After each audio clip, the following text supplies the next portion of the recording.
Hello बच्चों, आप सभी लोगों का आपके प्यारे से YouTube channel new success classes में एक बार फिर जोरदार तरीके से स्वागत है। आज हम लोग इस वीडियो में बात करेंगे हाई स्कूल की फिजिक्स की, जो हम पहले वीडियो में आपको बता चुके हैं। प्रकाश का परावर्तन, प्रकाश के गुण। आज हम लोग इस वीडियो में पढ़ेंगे बेटा दर्पण। दर्पण क्या होता है, कितने प्रकार के होते हैं, किस तरीके से बनता है, आप उसको छू कर कैसे जान सकते हैं, और किधर से किसका परावर्तन होता है, ये सारी चीज़ें हम लोग डिस्कस करेंगे। चलिए स्टार्ट करते हैं अपने वीडियो को। तो हेडिंग रहेगी बेटा, जो लोग नोट्स बना रहे हैं वो नोट्स में हेडिंग अपनी डाल सकते हैं, दर्पण। दर्पण दर्पण होता क्या है? अरे वही दर्पण जिसमें हम अपने आप को देखते हैं, अपने से पीछे वाली चीज़ों को देखते हैं। जैसे रोड पर जा रहे हैं, साइड मिरर बाइक वगैरह में लगे होते हैं, उनसे हम देखते हैं पीछे का। ठीक है, तो ये जिस पर हम अपना चेहरा देखते हैं, जिसमें हम अपने आप के कपड़ों को देखते हैं, अपने साइड को देखते हैं, ये सारी चीज़ जिसमें हम देखते हैं वही तो होता है दर्पण। परिभाषा क्या रहेगी? तो परिभाषा किसी पारदर्शी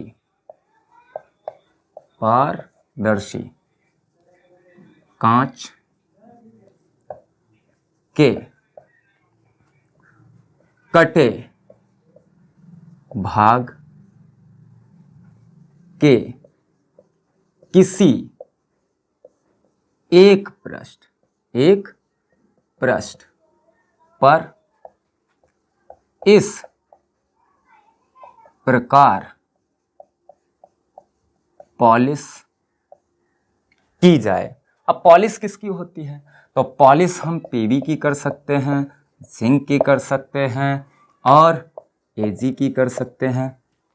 पॉलिश की जाए, इस प्रकार की जाए, किसी एक पृष्ठ पर इस प्रकार पॉलिश की जाए कि दूसरे पृष्ठ से प्रकाश किरणों का परावर्तन होने लगे।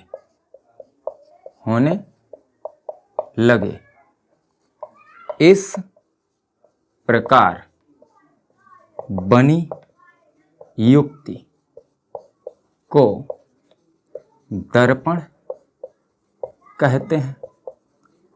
अब जब दर्पण कहते हैं तो दर्पण के प्रकार भी होंगे। जी हां, ये मुख्यतः दो प्रकार के होते हैं। ये मुख्यतः कितने प्रकार के होते हैं? दो प्रकार के होते हैं। नंबर एक में क्या रहेगा? बोले नंबर एक में रहेगा समतल दर्पण। नंबर दो में क्या रहेगा? नंबर दो में रहेगा आपका गोलीय दर्पण। अब यहां पर हेडिंग, तो हेडिंग आप लोग लगा लीजिए समतल दर्पण। क्या लगा लीजिए? समतल दर्पण। क्या होता है समतल दर्पण?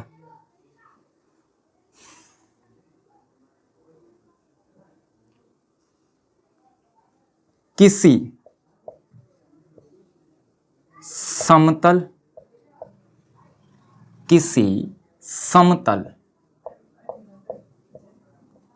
पारदर्शी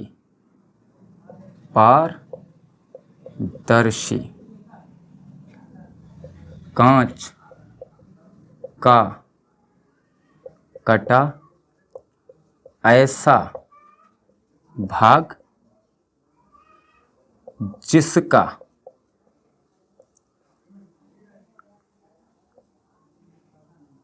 या जिसके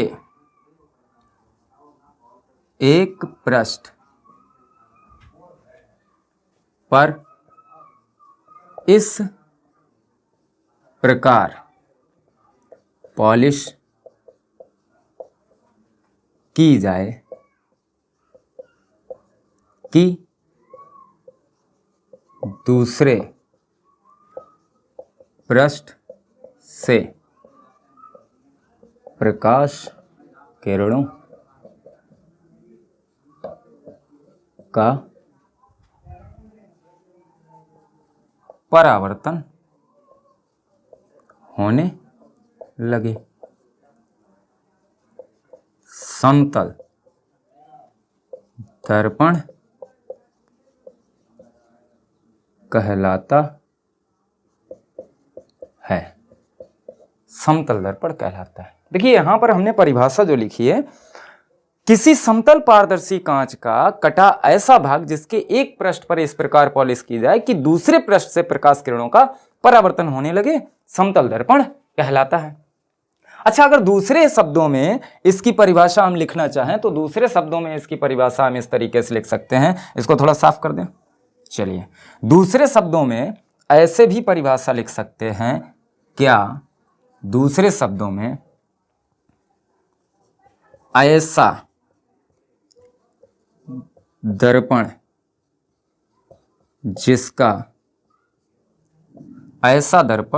जिसका परावर्तक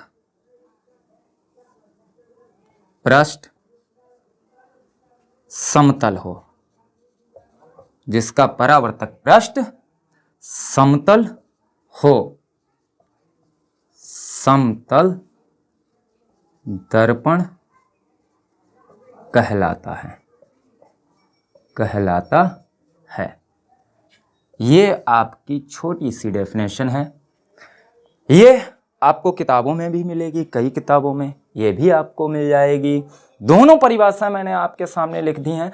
ऐसा दर्पण जिसका परावर्तक पृष्ठ समतल हो, समतल दर्पण कहलाता है। और किसी समतल पारदर्शी कांच के कटे हुए भाग के किसी एक पृष्ठ पर इस प्रकार पॉलिश करें कि दूसरे पृष्ठ से प्रकाश का परावर्तन होने लगे, इस प्रकार बने दर्पण को समतल दर्पण कहते हैं। कैसा होता है? बोले समतल दर्पण देखिए ऐसा होता है, ऐसा। ये समतल पारदर्शी कांच है और इधर हमने कर दी पॉलिश। क्या कर दी? पॉलिश। ये क्या है? पॉलिश है। इधर हमने कर दी पॉलिश, तो क्या हुआ? प्रकाश किरणें ऐसी आई और ऐसी चली गई। प्रकाश किरणें ऐसे आई और चली गई। मतलब क्या हो रहा है? मतलब परावर्तन हो रहा है। क्या हो रहा है? परावर्तन हो रहा है। ठीक, परावर्तन हो मतलब जिसके एक पृष्ठ पर पॉलिश हो जाए जिससे कि दूसरे पृष्ठ से परावर्तन होने लगे, इस प्रकार बने दर्पण को समतल दर्पण कहते हैं। अब समतल दर्पण की दूसरी परिभाषा सीधे सीधे बोल सकते हैं कि दूसरी परिभाषा यह है कि ऐसा दर्पण जिसका परावर्तक पृष्ठ समतल हो, समतल दर्पण कहलाता है। चलिए, बहुत अच्छी बात है। साफ करें। यस। अगर आप लोगों को पढ़ते हुए आनंद आ रहा हो, कुछ समझ में आ रहा हो, तो इतना तो कर ही सकते हो कि अपने साथी लोगों को चैनल की लिंक भेज दो, यानी कि आप भी सब्सक्राइब करें और चैनल को शेयर करें, जिससे कि आपके साथ आपके मित्रगण, आपके सहपाठी का भी कुछ भला हो। सही है? चलिए, अब समतल दर्पण से रिलेटिव कुछ बातें कर लेते हैं। समतल दर्पण से रिलेटिव कुछ बातें। तो समतल दर्पण के कुछ महत्वपूर्ण तथ्य। महत्वपूर्ण तथ्य।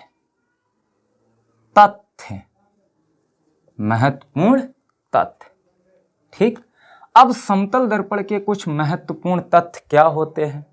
बोले देखो, समतल दर्पण से प्रतिबिंब तो भी बनता है। बोले हाँ, बनता है। यहां पर नंबर 1 पॉइंट में हम लिख सकते हैं क्या? समतल दर्पण की वक्रता त्रिज्या। समतल दर्पण की वक्रता त्रिज्या, जी हां, अनंत होती है। कितनी होती है?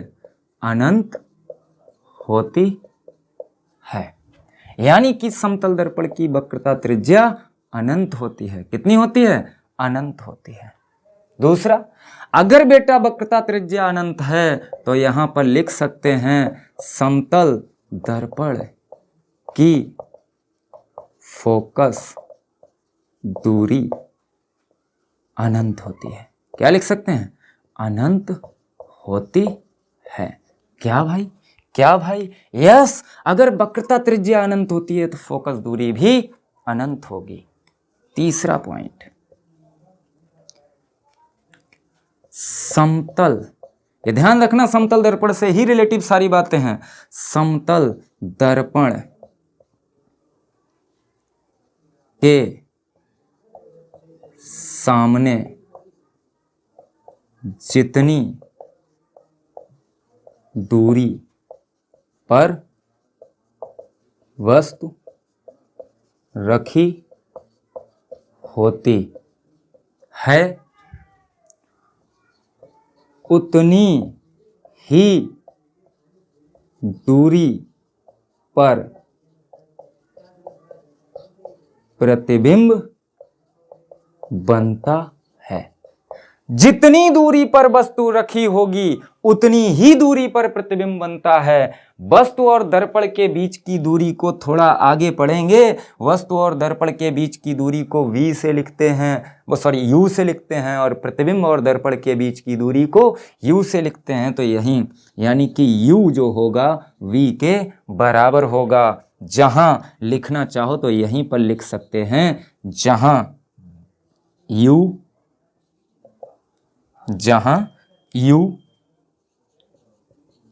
वस्तु और दर्पण के बीच की दूरी है। v क्या है? प्रतिबिंब और दर्पण के बीच की दूरी है। क्या है? जो u है वस्तु और दर्पण के बीच की दूरी है, और जो आपका बेटा v है प्रतिबिंब और दर्पण के बीच की दूरी है। इसके बाद में कुछ पॉइंट और हैं। जैसे कितने पॉइंट हो गए? बोले 3। चौथा पॉइंट यहां पर, समतल दर्पण से प्रतिबिंब सदैव आभासी बनता है। समतल दर्पण से सदैव प्रतिबिंब आभासी बनता है। कैसा बनता है? आभासी बनता है। ठीक है। अगला पॉइंट, सदैव सीधा बनता है। सदैव सीधा बनता है। क्या? प्रतिबिंब। क्या? प्रतिबिंब। यहां पर लिख सकते हैं क्या? प्रतिबिंब सदैव, प्रतिबिंब सदैव सीधा बनता है। सीधा बनता है। ठीक है। अब प्रतिबिंब अगर सदैव सीधा बनता है, ठीक है, तो इसके बाद में बोले, इसके बाद में एक चीज और है। क्या है? अगर दो, most important point, most important, ठीक है, यहां पर यह भी आपका मोस्ट इंपॉर्टेंट पॉइंट है, कई बार पूछा जाता है। उसके बाद में यह भी आपका मोस्ट इंपॉर्टेंट बात है। ठीक। और यह भी आपकी मोस्ट इंपॉर्टेंट बात रहेगी। क्या?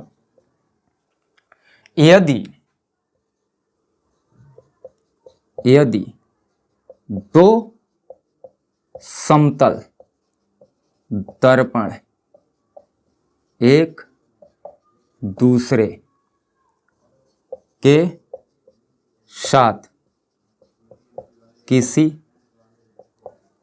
कोण पर झुके हों, तब उनके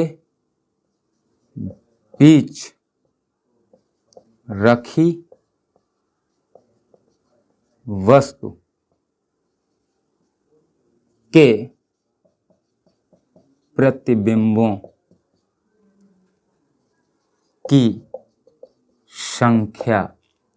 अगर दो समतल दर्पण, जैसे हम बार्बर की दुकान पर जाते हैं, मतलब कटिंग कटवाने, वहां पर हम देखते हैं कि दो दर्पण होते हैं, एक सामने लगा हुआ होता है, एक पीछे और थोड़ा सा झुका हुआ होता है, तब हमारे कई प्रतिबिंब बनते हैं। तो कितने प्रतिबिंब बनेंगे? तो बोला है कि n बराबर प्रतिबिंबों की संख्या, n बराबर कितना होगा? 360 बटे थीटा माइनस 1, 360 बटे थीटा माइनस 1, 360 बटे थीटा माइनस 1, जहां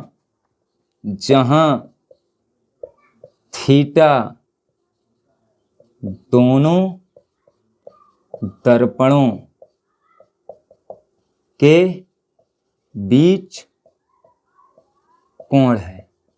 जहां थीटा क्या है? दोनों दर्पणों के बीच का कोण है। दोनों दर्पण एक दूसरे के साथ कितने अंश के कोण पर झुके हुए हैं, उसी तरीके से आपका प्रतिबिंब बनेगा। ठीक है, तो प्रतिबिंबों की संख्या के लिए ये सूत्र लगाते हैं। जैसे कि मान लीजिए दो दर्पण एक दूसरे के साथ 90 अंश के कोण पर झुके हों। दो दर्पण, समतल दर्पण एक दूसरे के साथ 90 अंश के कोण पर झुके हुए हों, तब उनके बीच रखी वस्तु के प्रतिबिंबों की संख्या, तो n बराबर 360 बटे थीटा माइनस 1 लगाएंगे तो n बराबर क्या आएगा? 360 बटे 90 माइनस 1। बोले इसको काटिए, इसको काटेंगे, 9 1 9 9 चौक 36, 4 में से 1 गया यानी कि 3, तो प्रतिबिंबों की संख्या कितनी आएगी? 3 आएगी। ये आपकी मोस्ट इंपॉर्टेंट कुछ तत्व थे समतल दर्पण से रिलेटेड। जिन लोगों को स्क्रीनशॉट वगैरह लेना है ले सकते हैं। आफ्टर हम इसको थोड़ा साफ कर रहे हैं, साफ करें। यस,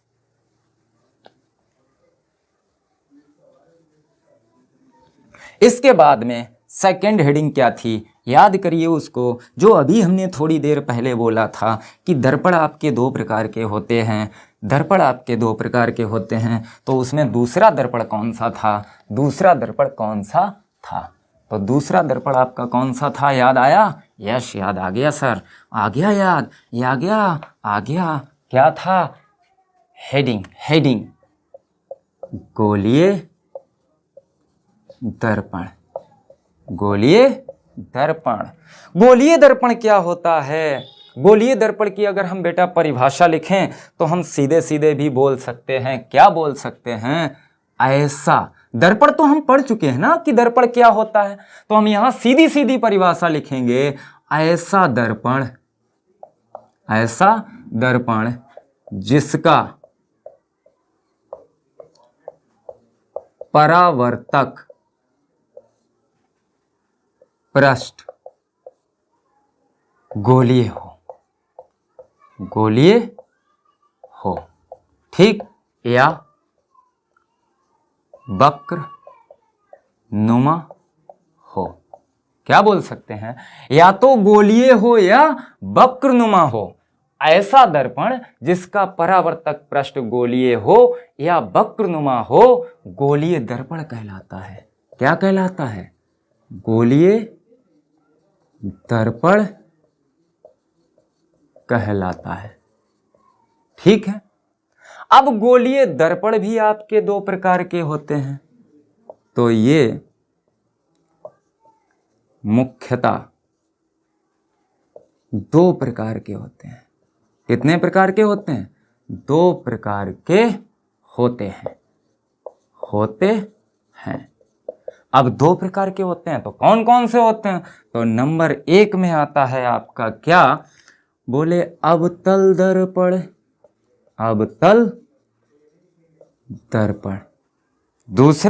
दूसरा आपका होता है बेटा उत्तल दर्पण। क्या होता है? उत्तल दर्पण। अब बोले अब क्या हेडिंग डाल ले भैया? अवतल दर्पण डालिए हेडिंग। तो हेडिंग क्या है? अवतल दर्पण। क्या हेडिंग रहेगी? बोले अवतल दर्पण, अवतल दर्पण, अवतल दर्पण हेडिंग हो गई। अब अवतल दर्पण क्या होता है? तो जरा देखो, हम यहां पर कुछ चिन्ह मतलब कुछ डायग्राम बना रहे हैं। ये आपका गोलीय कांच है। अरे हाँ भाई है, देखो इस तरीके से अगर हम इसको बनाएंगे, इस तरीके से इसको लपेटेंगे, इस तरीके से इसको लपेटेंगे तो गोलीय हो जाएगी। हाँ हो गई। अब गोलीय हो गई तो हमने क्या किया? बोले हर एक कांच का छोटा छोटा कहीं ना कहीं मतलब छोटा या थोड़ा बड़ा भाग लेना पड़ता है। तो इस भाग को यहां से हमने कट कर लिया और कट करने के बाद में जितना भाग बचा, बोले जितना भाग बचा, बचे भाग पर हमने पॉलिश कर दी।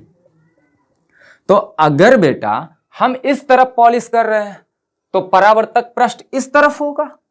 Yes yes yes yes yes yes. ये बेटा गोलीय कांच है तो परावर्तक तो इधर होगा, होगा कि नहीं? बोले हाँ होगा। अच्छा दूसरा देखो, इसको हम उभरा हुआ पृष्ठ भी बोलते हैं। उभरा हुआ पृष्ठ, ठीक, उभरा हुआ पृष्ठ भी बोलते हैं। और दूसरा हम इसको बोलते हैं केंद्र से दूर वाला पृष्ठ। जो केंद्र कौन सा होता है? तो वक्रता केंद्र, वक्रता केंद्र। जो इस गोले का केंद्र होगा उससे दूर वाला पृष्ठ या उभरा हुआ पृष्ठ, इसको क्या बोलेंगे? उभरा हुआ पृष्ठ। ठीक है, तो यहां पर परिभाषा हम लिख सकते हैं डायरेक्ट। क्या लिख सकते हैं? ऐसा गोलीय दर्पण जिसका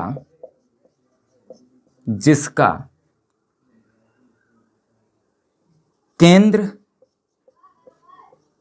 की ओर वाला पृष्ठ,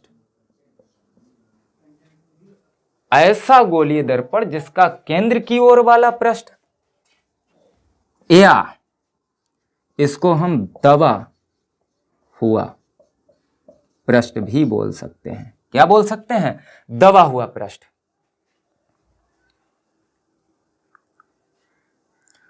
परावर्तक पृष्ठ हो, परावर्तक पृष्ठ हो। ऐसा गोलीय दर्पण जिसका केंद्र की ओर वाला पृष्ठ परावर्तक पृष्ठ हो या दबा हुआ पृष्ठ परावर्तक पृष्ठ हो, अवतल दर्पण कहलाता है। अवतल दर्पण कहलाता है, अवतल दर्पण कहलाता है। डायग्राम, तो डायग्राम अवतल दर्पण का यहां बना सकते हैं, यहां बना सकते हैं, यहां बना सकते हैं। इस तरीके से इस तरफ हमने उठे हुए पृष्ठ पर यानी कि उभरे हुए पृष्ठ पर पॉलिश कर दी। ये इसका केंद्र कहीं ना कहीं इधर की ओर होगा, तो इसलिए इस तरीके से, इसलिए इस तरीके से यहाँ से परावर्तन हो रहा है। बोले हो रहा है? हाँ हो रहा है भैया, दिख गया हो रहा है। नहीं दिखा तो घर से तुरंत दर्पण को उठाओ जिसमें हम लोग चेहरा देखते हैं, आपको दिख जाएगा कि परावर्तन हो रहा है दबे हुए पृष्ठ से। ठीक है बेटा, ये आपका हो गया कौन सा? बोले ये हमारा है अवतल दर्पण। कौन सा है? अवतल दर्पण। उत्तल दर्पण, तो उत्तल दर्पण हेडिंग डाल लीजिए। उत्तल दर्पण हेडिंग दूसरी क्या? उत्तल दर्पण। क्या रहेगी उत्तल दर्पण की परिभाषा? इसकी ठीक उल्टी, ऐसा गोलीय दर्पण जिसका उभरा हुआ पृष्ठ ब्रैकेट में केंद्र से दूर वाला पृष्ठ। उभरे हुए पृष्ठ को हम क्या बोलेंगे?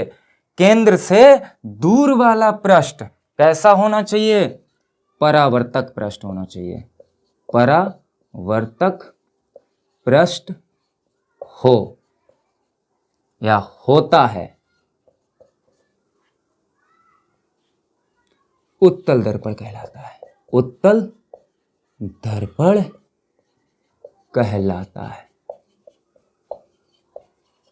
अब इसका डायग्राम, तो इसका डायग्राम इधर बना दो भाई साहब, इसका डायग्राम इधर बना दो, अंदर की ओर पॉलिश कर दो। अंदर की ओर पॉलिश करेंगे तभी तो बाहर साइड उभरे हुए पृष्ठ से प्रकाश किरणों का परावर्तन होगा। बोले हाँ, बात तो सही है आपकी, कुछ कुछ तो समझ में आ रहा है। क्लियर? तो ये आपका हो गया कौन सा भैया, प्यारा सा उत्तल और दर्पण, उत्तल दर्पण।